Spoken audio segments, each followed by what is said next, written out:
नमस्कार भाई लोग, कैसे हैं आप लोग। तो आज के इस वीडियो में एक बार फिर से मैं आपका बहुत ही ज़्यादा स्वागत करता हूं आपके ही अपने चैनल टेक्निकल ट्रेडर में। देखिए, आज के इस वीडियो में हम बात करने वाले हैं कैम्स और कैमकॉन स्टॉक्स के बारे में। देखिए, अभी स्टॉक हो गए हैं, लिस्टिंग हो गई है इनकी। यदि कैमकॉन की बात करें तो शानदार रिटर्न इसने दिया, शानदार लिस्टिंग गेन इसने आज दिया है। 115% की लिस्टिंग गेन के साथ यह ओपन हुई थी। उसके बाद जिन भाई लोगों को अलॉटमेंट नहीं हुई थी IPO में, उन लोगों ने भी इसमें अपने शेयर उठाएं। कैमकॉन या फिर कैम्स की बात कर लें, और कैमकॉन में स्पेशली काफ़ी ऊपर यह ओपन हुई थी, तो काफ़ी लोगों ने 650, 670, 680, 690 तक के रेट्स पर इसमें शेयर उठाएं, और उसके बाद वो इसमें फंस गए, क्योंकि फिर उस लेवल पर यह दोबारा नहीं गई।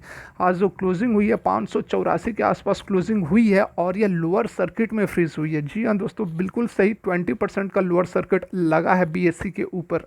तो देखिए, अब हम समझेंगे दोनों तरह के इन्वेस्टर्स की हम बात करेंगे। उन भाइयों की पहले बात करेंगे कि जिन्होंने लिया हुआ है पहले से, जिनको अलॉटमेंट हुई है, उनके पास क्या ऑप्शन है। मतलब कि ऑप्शन मतलब ऐसा नहीं कि फंस गए हैं, मतलब कि अब उन्हें क्या करना चाहिए, इसकी मैं बात कर रहा हूँ कि उन्हें प्रॉफिट बुक कर लेना चाहिए, होल्ड करना चाहिए, या फिर क्या करना चाहिए। उसके बाद हम बात करेंगे कि जिन भाई लोगों ने बाद में लिया, बाद में जिन्होंने एंट्री ली कैम्स या फिर कैमकॉन में, उनके पास क्या ऑप्शन है, क्योंकि उन्होंने ऊपर के लेवल्स पर एंट्री लिया और स्टॉक फिर नीचे आ गई, तो उनके पास अब क्या ऑप्शन है, आगे उन्हें क्या करना चाहिए, एग्जिट, होल्ड, सेल, बाई, क्या करना चाहिए। उसके बाद हम यह भी समझेंगे कि कैम्स और कैमकॉन जो कंपनियां हैं, जो स्टॉक्स हैं, इनमें पोटेंशियल कितना आगे आने वाले समय में ये किस तरह का टारगेट दिखा सकती है, कितने ऊपर तक जा सकती है। सारा एनालिसिस डिटेल में करने वाले हैं हम कैम्स और कैमकॉन स्टॉक का।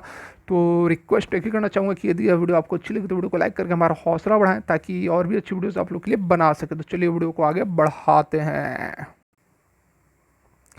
देखिए, यदि कैमकॉन की हम बात करें तो कैमकॉन ने आज जो 115% की लिस्टिंग दिखाई, उसके बाद ये लगातार इसमें गिरावट आती गई। आप देख सकते हैं कि इसमें गिरावट आती गई, गिरावट आती गई, और लास्ट में आप देखो यहाँ से देखो ये 584 पर ये लोअर सर्किट लग गई। 20% की लोअर सर्किट लगी है। NSE नहीं, BSE के साइड के ऊपर आप जाकर देखोगे तो इसमें 20% की लोअर सर्किट लगी है। एट प्रेजेंट यहाँ पर 4,30,000 जो शेयर्स हैं वह बिक्री के लिए पड़े हुए हैं, जो कि नहीं सेल हो पाए हैं।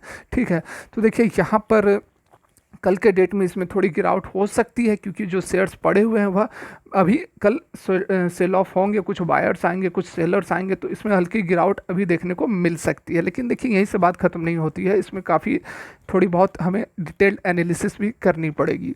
देखिए, अब इस बात को समझने के लिए कि क्या इसकी प्राइस और ऊपर जाएगी और नीचे जाएगी, इसके लिए हमें थोड़ी इसकी एनालिसिस करनी पड़ेगी, इसकी थोड़ी डिटेल को समझनी पड़ेगी। देखिए, उसके लिए कुछ डाटास हैं, उसे पहले समझे, फिर मैं एक एक करके price to earning ratio, financial year 2021 सबका मैं आपको एक एक करके एनालिसिस करता जाऊंगा।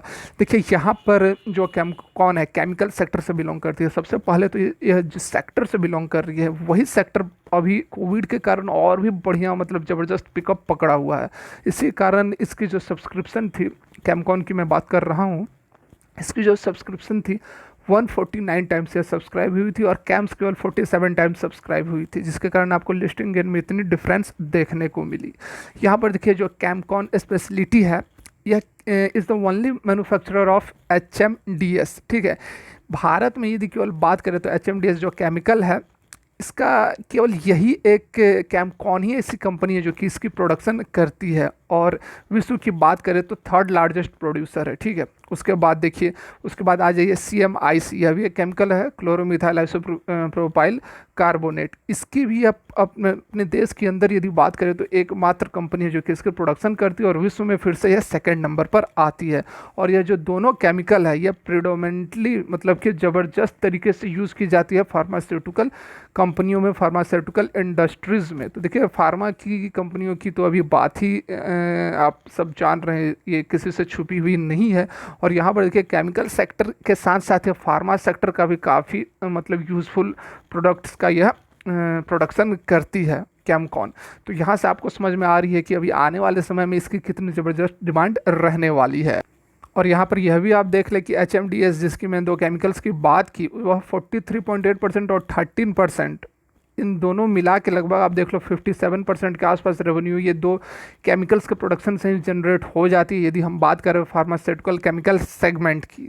ठीक है, यहाँ पर देखिए कुछ और भी फैक्टर्स हैं जो कि कैमकॉन को काफ़ी और भी मदद कर रही है। देखिए कोविड के बाद से जो एंटी चाइना का जो सेंटीमेंट बना है उसके कारण और भी ज़्यादा जो बाहर से इंपोर्ट होते थे, ठीक है, बाहर से जो इंपोर्ट होते थे केमिकल्स वगैरह, उस इंपोर्ट में और भी कमी ला दी गई है। तो अब चाइना वगैरह से बहुत कम सामानों का इंपोर्ट हो रहा है, बहुत कम केमिकल्स ड्रग्स वगैरह का बहुत कम इंपोर्ट हो रहा है। तो जिसके कारण कि हमारे देश के अंदर जो भी इंडस्ट्रीज़ हैं जो कि इनका प्रोडक्शन करती है काफ़ी ज़्यादा डिपेंडेंट हो गई है उन इंडस्ट्रीज़ पर, उन कंपनियों पर, जिसमें से कि कैमकॉन भी एक कंपनी अभी उभर कर आ रही है।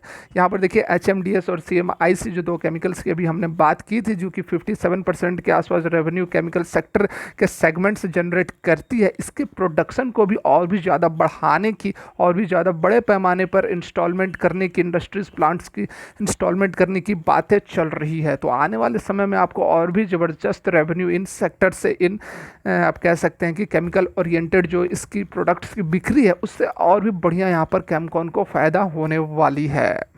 देखिए यहाँ पर अब थोड़ी EPS की बात करेंगे, अर्निंग पर शेयर की बात करेंगे। देखिए इशू होने के बाद, पोस्ट इशू मतलब कि अब जब यह इशू हो गई है तो जो फाइनेंशियल ईयर 21 जो ये साल चल रही है इसका जो एस्टीमेट लगाया जा रहा है अर्निंग पर शेयर की, वह है 17 रुपीज़, ठीक है। उसके अकॉर्डिंग यदि हम वैल्यू कैलकुलेट करें तो वह 650 रुपये आ रही है, ओके।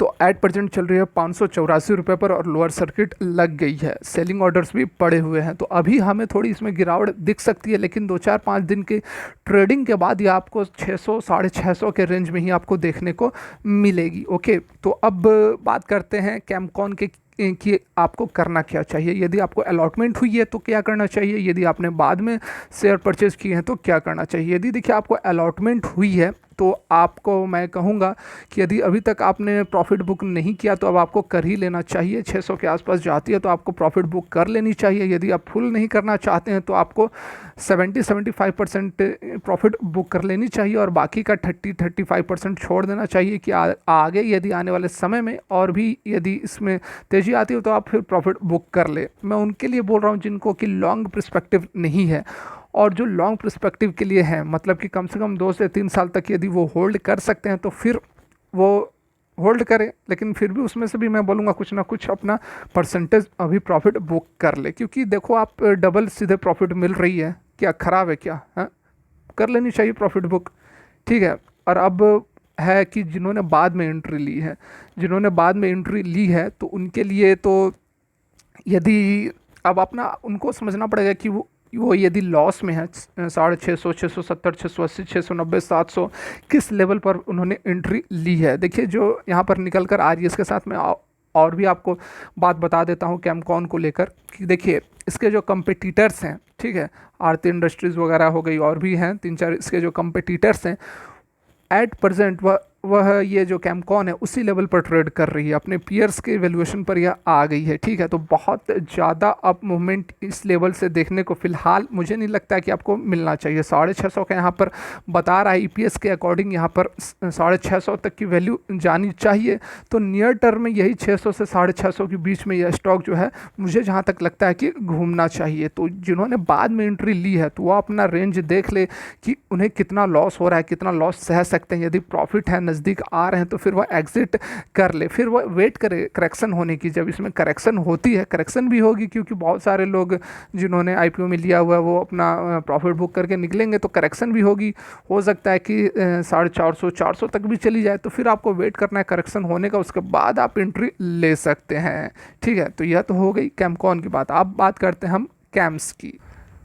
देखिए यदि कैम्स की बात करें तो कैम्स से लगभग 47 या 49 टाइम्स सब्सक्राइब हुई थी, जिसके कारण कि आपको लिस्टिंग गेन भी इसमें कम देखने को मिली है। 23% लिस्टिंग गेन कोई बहुत बढ़िया नहीं है, जहां पर 100% लिस्टिंग गेन हमें मिल रही है। देखिए जो कैम्स है यह इंडिया की लार्जेस्ट रजिस्ट्रार कंपनी है, ठीक है। उसके साथ में एक ट्रांसफ़र एजेंट का भी काम करती है म्यूचुअल फंड्स के लिए। यदि मार्केट शेयर की बात करें तो 70% in terms of average asset under management, ठीक है। एसेट अंडर मैनेजमेंट की यदि बात करें तो 70% मार्केट शेयर है कैम्स का इंडिया में। तो देखिए कंपनी बहुत बढ़िया है, मार्केट शेयर भी बढ़िया ज़बरदस्त पकड़ है इसकी। लेकिन देखिए इसकी जो लिस्टिंग हुई है एज़ कम्पेयर टू कैमकॉन कम हुई है। तो देखिए इसमें आपको ऑप्शंस क्या हैं, देखिए इसमें भी मैं बोलूँगा कि जिन लोगों को अलॉटमेंट हुई है वे लोग भी 50% अपना प्रॉफिट इसमें भी बुक कर सकते हैं, 50 से 60% प्रॉफिट बुक कर सकते हैं, बाकी छोड़ सकते हैं। और तो उसके लिए देखिए मैं अभी आप लोग को बता देता हूँ ईपीएस के टर्म में। देखिए यहाँ पर फाइनेंशियल ईयर 21 की हम बात करें तो जो प्रॉफिट निकल कर आ रही है वह है 189 करोड़ की, ठीक है। उसके अकॉर्डिंग यहाँ पर जो वैल्यू होनी चाहिए वह होनी चाहिए 1470-80 के आसपास, 39 की मैं पीई की बात कर रहा हूँ। लेकिन देखिए जो एक्सपेक्टेशन है वह है 40 के पीई का, ठीक है। 40 का पीई रहना चाहिए फाइनेंशियल ईयर 21 में। और एट प्रेजेंट जो चल रही है वह चल रही है, जो क्लोजिंग हुई है 1400 रुपये के आसपास क्लोजिंग हुई है, तो वह 37 है प्राइस टू अर्निंग रेशियो, लेकिन होनी चाहिए 40। तो उसके अकॉर्डिंग 1550, ठीक है, 1550 का यहाँ पर टारगेट होना चाहिए। टारगेट मतलब कि अभी नियर टर्म की ही बात की जा रही है कि 1550 तक का रेंज हमें देखने को मिल सकता है। तो देखिए इसी के अकॉर्डिंग आपको ट्रेड लेनी है कि नियर टर्म में अभी तो आपको फ्लक्चुएशन देखने को मिलेगी, 1-2 दिन 4 दिन 1 सप्ताह तक फ्लक्चुएशन देखने को इसमें भी मिलेगी, लेकिन इस रेंज में आकर थोड़ा ताकि आपको थोड़ा कुछ दिन के बाद इस रेंज में आपको मिल सकती है, ठीक है। तो देखिए कैम्स और कैमकॉन दोनों के बारे में मैंने आप लोग को बता दिया। अब डिसीजन आपको करना है कि आपको एग्जिट करना है, होल्ड करना है या फिर सेल करना है। और भी कोई डाउट्स हो कमेंट करके पूछे, मैं जवाब देने की कोशिश करूँगा। वीडियो देखने के लिए बहुत बहुत धन्यवाद।